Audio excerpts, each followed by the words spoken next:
হুগলি লোকসভা কেন্দ্রে লকেট চট্টোপাধ্যায়ের বিরুদ্ধে প্রার্থী করা হয়েছে তারকা রচনা ব্যানার্জিকে। এই কেন্দ্রে তারকা বনাম তারকা লড়াই অত্যন্ত হাড্ডাহাড্ডি হতে চলেছে বলেই মনে করা হচ্ছে। তবে এই লড়াইকে কড়াভাবে নিতে নারাজ সাংসদ লকেট চট্টোপাধ্যায়। তিনি জানান, এই লকেট বনাম রচনার লড়াই নয়, এটা মোদি বনাম মমতার লড়াই। দেখুন,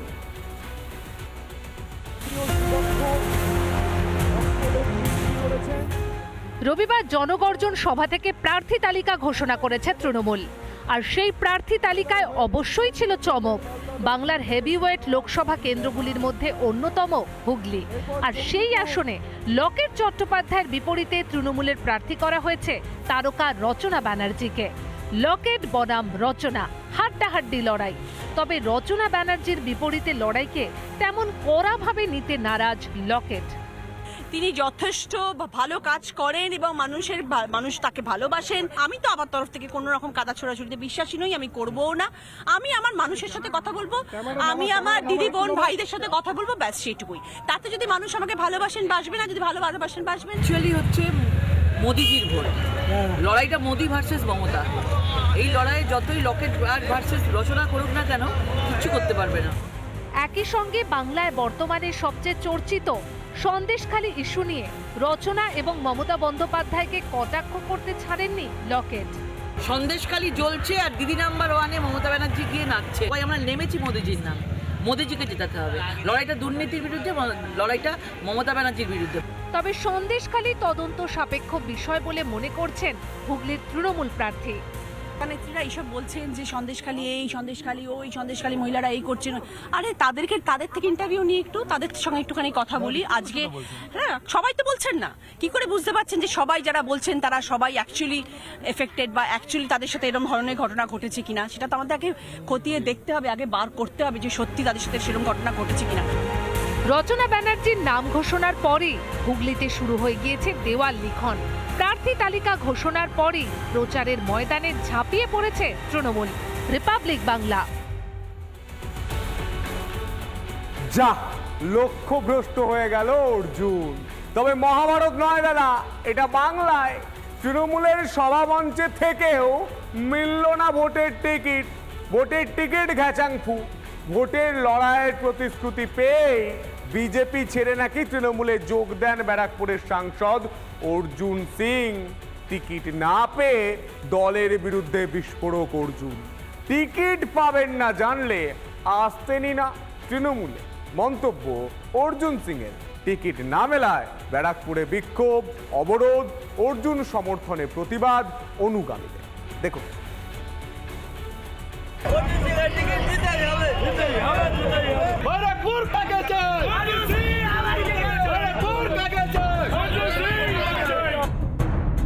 ব্যারাকপুর লোকসভা কেন্দ্র, যেখানে প্রার্থী তালিকা ঘোষণার আগে থেকেই দলের অন্দরে অর্জুন সিং এর বিরুদ্ধে দেখা গিয়েছিল ক্ষোভ। আভাস পাওয়া যাচ্ছিল হয়তো ব্যারাকপুর থেকে প্রার্থী করা হবে না অর্জুন সিংকে।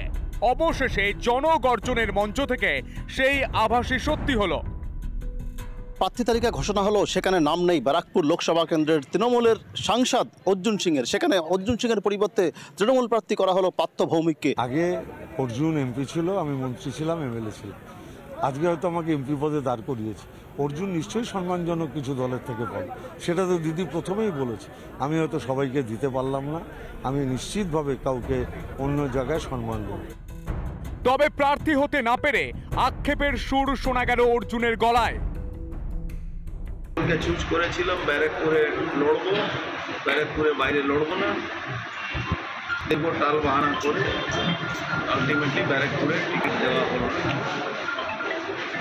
তো এটা আমার কোনো দুঃখ নেই, এটা পার্ট অফ লাইফ। দুঃখ শুধু এটাই, এই পার্টি আগে বলে দিত আমি দেবো না। অর্জুন সিংকে টিকিট না দেওয়ায় ক্ষোভে ফেটে পড়েন তার কর্মী সমর্থকরা। ৩৫ নম্বর জাতীয় সড়ক অবরোধ করে বিক্ষোভ দেখান তারা। পার্থভূমিকে আমাদের লিডার থাকুক, মন্ত্রী তিনি নেতৃত্ব দেখ, কিন্তু আমার ব্যারাকপুর কনস্টিটুয়েন্সিতে এমপি পদের প্রার্থী যেটা অর্জুন সিং আমাদের লিডারকে করা হোক, এইটা আমাদের এলাকার বাসীর দাবি। তৃণমূলের প্রার্থী তালিকা ঘোষণার পর থেকেই উত্তপ্ত হচ্ছে ব্যারাকপুরের রাজনৈতিক পরিস্থিতি। এখন প্রশ্ন, এই অস্থির পরিস্থিতি কি ব্যারাকপুরের ভোট টানতে সাহায্য করবে বিজেপিকে? এই নিয়ে যেটা রাজনৈতিক জল্পনা, তার অবসান কবে ঘটে বা আগামী দিনে অর্জুন সিংয়ের রাজনৈতিক গতিবিধি কোন দিকে যায় সেদিকেও নজর থাকবে আমাদের। উত্তর 24 পরগনা থেকে চিত্তপ বিশ্বাস, রিপাবলিক বাংলা। হুগলি লোকসভা কেন্দ্রে লকেট চট্টোপাধ্যায়ের বিরুদ্ধে প্রার্থী করা হয়েছে তারকা রচনা ব্যানার্জিকে।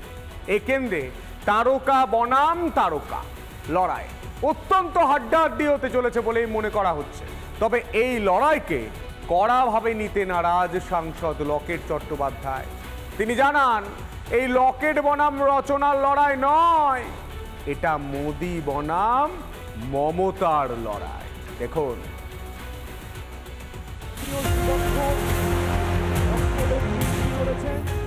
রবিবার জনগর্জন সভা থেকে প্রার্থী তালিকা ঘোষণা করেছে তৃণমূল। আর সেই প্রার্থী তালিকায় অবশ্যই ছিল চমক। বাংলার হেভিওয়েট লোকসভা কেন্দ্রগুলির মধ্যে অন্যতম হুগলি। আর সেই আসনে লকেট চট্টোপাধ্যায়ের বিপরীতে তৃণমূলের প্রার্থী করা হয়েছে তারকা রচনা ব্যানার্জিকে। লকেট বনাম রচনা, হাড্ডাহাড্ডি লড়াই। তবে রচনা ব্যানার্জির বিপরীতে লড়াইকে তেমন কড়াভাবে নিতে নারাজ লকেট। তিনি যথেষ্ট ভালো কাজ করেন এবং মানুষ তাকে ভালোবাসেন। আমি তো আমার তরফ থেকে কোনো রকম কাদা ছোড়াছুড়িতে বিশ্বাসী নই, আমি করবও না। আমি আমার মানুষের সাথে কথা বলবো, আমি আমার দিদি বোন ভাইদের সাথে কথা বলবো, ব্যাস সেটুকুই। তাতে যদি মানুষ আমাকে ভালোবাসেন বাসবেন, না যদি ভালোবাসেন বাসবেন। অ্যাকচুয়ালি হচ্ছে মোদিজির ভোট, লড়াইটা মোদি ভার্সেস মমতা। এই লড়াইয়ে যতই লকেট ভার্সেস রচনা করুক না কেন, কিচ্ছু করতে পারবে না। একই সঙ্গে বাংলায় বর্তমানে সবচেয়ে চর্চিত সন্দেশখালী ইস্যু নিয়ে রচনা এবং মমতা বন্দ্যোপাধ্যায়কে কটাক্ষ করতে ছাড়েননি লকেট। সন্দেশখালী জ্বলছে আর দিদি নাম্বার 1-এ মমতা ব্যানার্জি গিয়ে নাচছে। তাই আমরা নেমেছি মোদিজির নাম, মোদিজিকে জেতাতে হবে। লড়াইটা দুর্নীতির বিরুদ্ধে, লড়াইটা মমতা ব্যানার্জির বিরুদ্ধে। তবে সন্দেশখালী তদন্ত সাপেক্ষ বিষয় বলে মনে করছেন হুগলির তৃণমূল প্রার্থী। নেত্রীরা এইসব বলছেন যে সন্দেশখালী এই, সন্দেশখালী ওই, সন্দেশখালী মহিলারা এই করছেন। আরে তাদের থেকে ইন্টারভিউ নিয়ে একটু তাদের সঙ্গে একটুখানি কথা বলি আজকে। হ্যাঁ, সবাই তো বলছেন না। কি করে বুঝতে পারছেন যে সবাই যারা বলছেন তারা সবাই অ্যাকচুয়ালি এফেক্টেড বা অ্যাকচুয়ালি তাদের সাথে এরকম ধরনের ঘটনা ঘটেছে কিনা? সেটা তো আমাদের আগে খতিয়ে দেখতে হবে, আগে বার করতে হবে যে সত্যি তাদের সাথে সেরকম ঘটনা ঘটেছে কিনা। রচনা ব্যানার্জির নাম ঘোষণার পরই হুগলিতে শুরু হয়ে গিয়েছে দেওয়াল লিখন। প্রার্থী তালিকা ঘোষণার পরই প্রচারের ময়দানে ঝাঁপিয়ে পড়েছে তৃণমূল। রিপাবলিক বাংলা। যা লক্ষ্যভ্রষ্ট হয়ে গেল অর্জুন। তবে মহাভারত নয় দাদা, এটা বাংলায়। তৃণমূলের সভামঞ্চে থেকেও মিলল না ভোটের টিকিট। ভোটের টিকিট ঘ্যাচাংফু। ভোটের লড়াইয়ের প্রতিশ্রুতি পেয়ে বিজেপি ছেড়ে নাকি তৃণমূলে যোগ দেন ব্যারাকপুরের সাংসদ অর্জুন সিং। টিকিট না পেয়ে দলের বিরুদ্ধে বিস্ফোরক অর্জুন। টিকিট পাবেন না জানলে আসতেনই না তৃণমূলে, মন্তব্য অর্জুন সিংয়ের। টিকিট না মেলায় ব্যারাকপুরে বিক্ষোভ, অবরোধ, অর্জুন সমর্থনে প্রতিবাদ অনুগামীদের। দেখুন,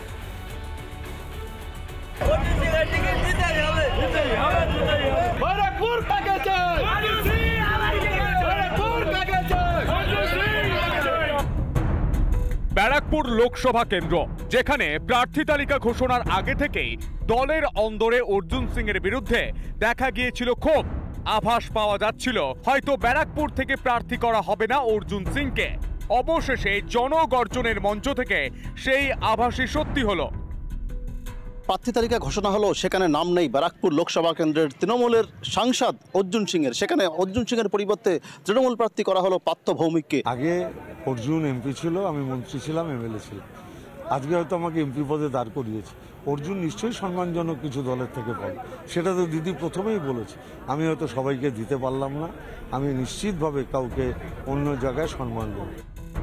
তবে প্রার্থী হতে না পেরে আক্ষেপের সুর শোনা গেল অর্জুনের গলায়। চুজ করেছিলাম ব্যারাকপুরে লড়বো, ব্যারাকপুরের বাইরে লড়বো না।